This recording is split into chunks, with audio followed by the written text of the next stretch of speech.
আপোনালোকে যদি আপোনালোকে এডিআৰই গ্ৰেড 3 গ্ৰেড 4 পদসমূহৰ কাৰণে প্ৰিপেয়াৰ কৰি আছে আপোনালোক সকলোৰে কাৰণে এটা ভাল খবৰ হয় ইতিমধ্যে চৰকাৰৰ ফালৰ পৰা অফিচিয়েল এটা ঘোষণা কৰা হৈছে এডিআৰই পৰীক্ষা কেতিয়া হ'ব সেই সম্পৰ্কে গতিকে এই ভিডিঅ'টোত আপোনালোকক ইন ডিটেইল জনাইছো ক'ত সেইখিনি বিষয় পাইছো আৰু কেনেকৈ আপোনালোকেও চাব পাৰিব গতিকে ভিডিঅ'টো স্কিপ নকৰাকৈ শেষলৈকে চাব কিন্তু তাৰ আগতে ভিডিঅ'টো এটা লাইক কৰি দিব আৰু বন্ধু বান্ধৱীলৈ শ্বেয়াৰ কৰি দিব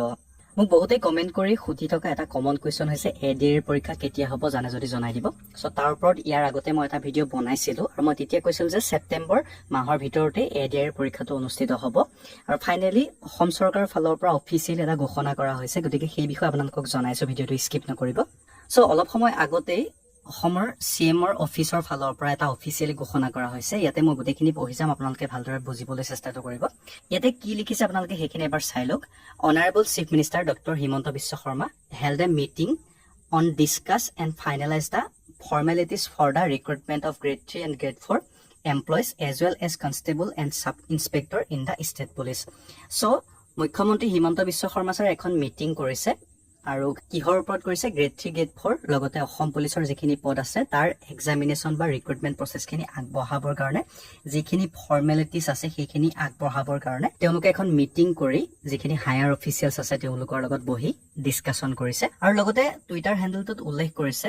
Honorable Chief Minister reviewed all aspects of the recruitment process, emphasizing the importance of maintaining integrity and transparency in the examination procedure. So, যাতে examination যেটো অনুষ্ঠিত হ'ব তাতে transparency থাকে সকলোখিনি সকলোৱে গম পায় বা যেটো integrity হেতু থাকে গতিকে সেইখিনিৰ ওপৰতো in detail তেওঁলোকে আলোচনা কৰিছে যাতে যেটো examination হ'বলৈ গৈছে হেতু সুকলমে হ'ব পাৰে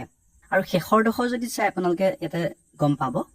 The recruitment process is scheduled to commence in September. So, মই আপোনালোকক কৈছিলো যে সেপ্টেম্বৰ মাহৰ ভিতৰতে এডিআৰই পৰীক্ষাখিনি অনুষ্ঠিত হ'ব বহুতে হেতু নেগলেক্ট কৰিছিল বহুতে কৈছিল এটো নহবও পাৰে সো ইয়াতে আপোনালোকে অফিচিয়েলি চাব পাৰে সেপ্টেম্বৰ মাহৰ ভিতৰতে যেটো ৰিক্ৰুটমেন্ট প্ৰসেছ হেতু অনুষ্ঠিত কৰাৰ শিডিউলটো ইয়াতে কমেন্টস কৰা হৈছে সো ইয়াৰ পৰা এটা কথা বুজিব পাৰি যে সেপ্টেম্বৰ মাহৰ ভিতৰতে এডিআৰই গ্ৰেড 3 গ্ৰেড 4 এক্সাম সমূহ অনুষ্ঠিত হ'ব লগতে অসম পুলিচৰ যিখিনি ৰিক্ৰুটমেন্ট প্ৰসেছ আছে সেইখিনি অনুষ্ঠিত হ'ব সো এটো অফিচিয়েল আপডেট হয় অসমৰ সিএমৰ যেটো অফিচিয়েল টুইটাৰ হেণ্ডেল হয় তাতে আপোনালোকে পাই যাব ডিটেইলছখিনি এবাৰ টুইটাৰত গৈ আপোনালোকে চাব পাৰে সো যিসকলে প্ৰস্তুতি চলাইছে ভালকৈ প্ৰস্তুতি চলাওক